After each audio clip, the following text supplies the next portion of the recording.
ஐயனார் துணையில் அடுத்து என்ன நடக்க போகுதுன்னு வாங்க பார்க்கலாம். சோழன் நிலாவை பிக்கப் பண்ணுறதுக்காக நிலா ஆஃபீஸுக்கு போகிறாரு. நிலாவும் காரில் ஏறி உட்காடுறாங்க. உட்காந்ததுலேருந்து அவங்க மூஞ்சியே சரியில்லை. சோழன் அதை கவனிக்கிறாரு.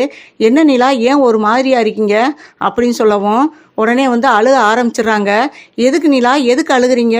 எதுவும் ராகவனால பிரச்சனையா அப்படின்னவும், இல்லை சோழன், நான் வேலையே வேணாம்னு சொல்லிட்டு ஐடென்டி கார்டையும் கழட்டி கொடுத்துட்டு வேலையை ரிஜெக்ட் பண்ணிட்டு வந்துட்டேன் அப்படிங்கிறாங்க. என்ன சொல்கிறீங்க நிலா? ஆமாம், அந்த ராகவ் பேசுகிறது எனக்கு கொஞ்சம் கூட பிடிக்கல சோழன் அப்படிங்கிறாப்புல. ஏன் மறுபடியும் உங்கள்கிட்ட ஏதாவது தப்பாக பேசினானா அப்படின்னு கேட்குறாப்புல சோழன்.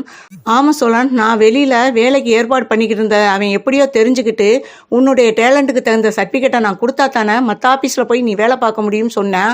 அதுக்கு என் டேலண்ட்டுக்கு எனக்கு எங்கே போனாலும் வேலை கிடைக்கும்ட்டு நான் ஐடென்டி கார்டை கழட்டி தூக்கி போட்டேன்.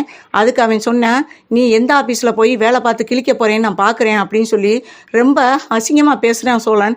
என்னால் அதை நினச்சி தாங்கிக்கிறவே முடியலை அப்படின்னு சொல்லிட்டு அழுக ஆரம்பிக்கிறாங்க.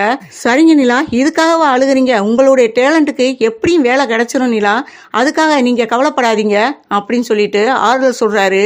சொல்லிக்கிட்டு இருக்கையில அவருக்கும் கண்ணெல்லாம் கலங்குது. அதையும் நிலா கவனிக்கிறாங்க. என்ன சோழன், நீங்களும் அழுகுறீங்களா அப்படின்னமும், அப்புறம் உங்கள் கண்ணில் இருந்து கண்ணீர் வந்தால் நான் எப்படி என்னால் அழுகாமல் இருக்க முடியும் அப்படிங்கிறாப்புல.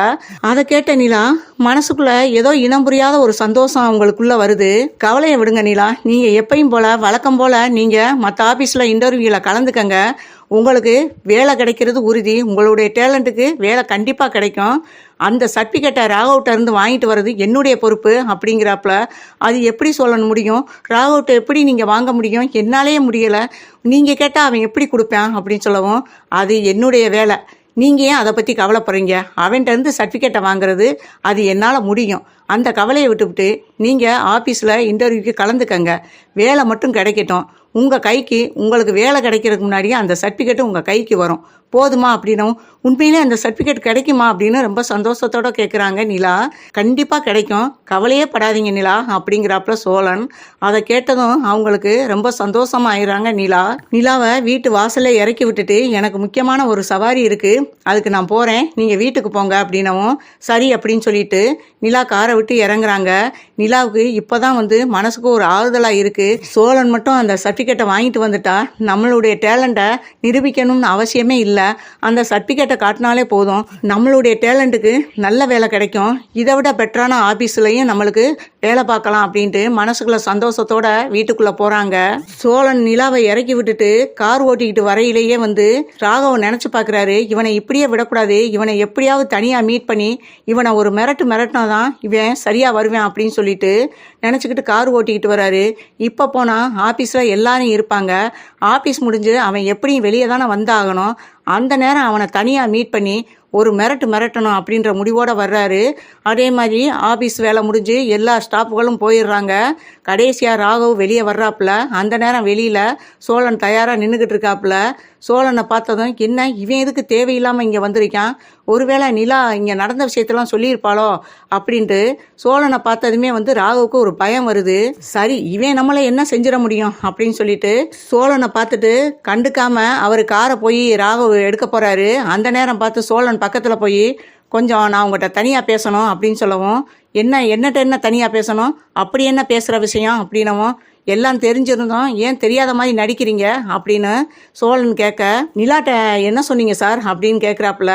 அப்போ சொல்கிறாப்புல, இது ஆஃபீஸில் உள்ள விஷயம், இதை ஒன்றாட்ட சொல்லணும்னு அவசியம் இல்லை அப்படின்னு ராகவ் திமிரா பேச, டேய் அவ்வளோதான்டா உனக்கு மரியாதை, இவ்வளோ நேரம் உனக்கு நான் மரியாதை கொடுத்ததே பெரிய விஷயம். ஆமாம், நிலாவை பார்த்து சொன்னியா உன் டேலண்ட்டுக்குள்ள சர்டிஃபிகேட்டை நான் கொடுக்க முடியாது, நீ வெளியில் எந்த ஆஃபீஸில் போய் வேலை பார்த்து கிழிச்சிருவேன்னு பார்க்குறேன் அப்படின்னு சொன்னியாம்ல.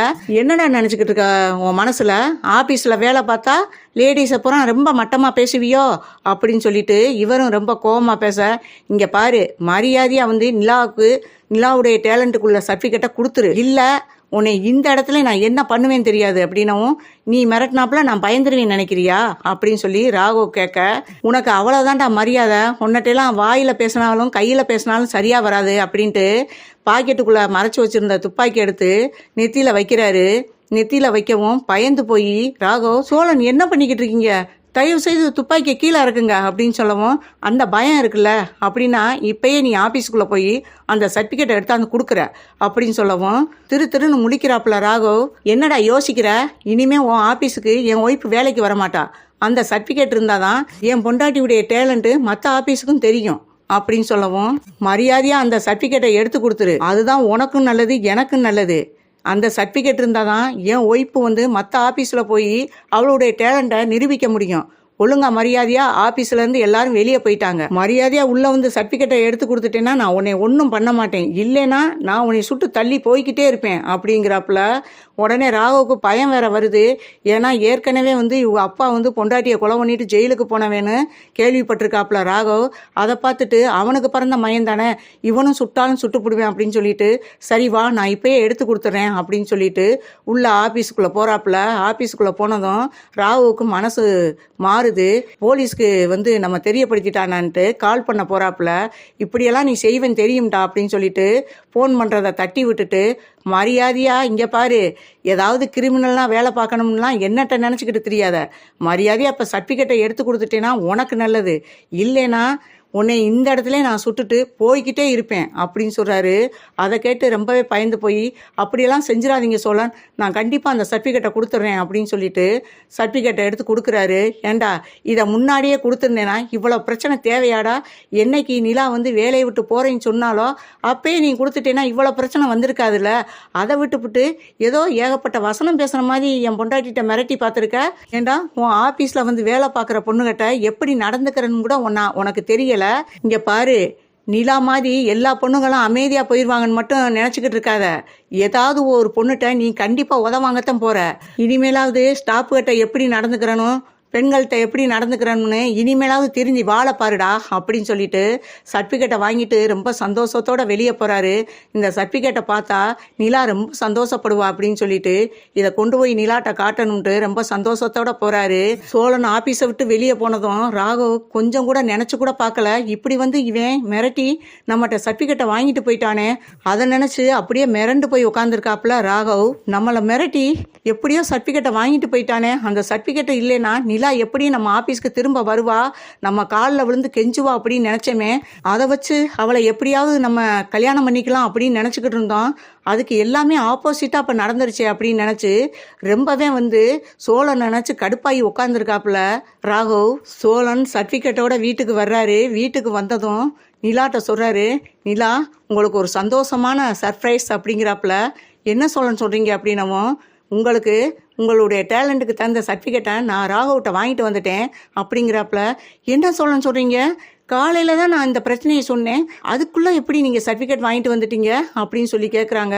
விளையாடாதீங்க சோழன் அப்படின்னவும், இல்லை உண்மையை தான் சொல்கிறேன் அப்படின்னு சொல்லிட்டு சர்டிஃபிகேட்டை காட்டுறாரு.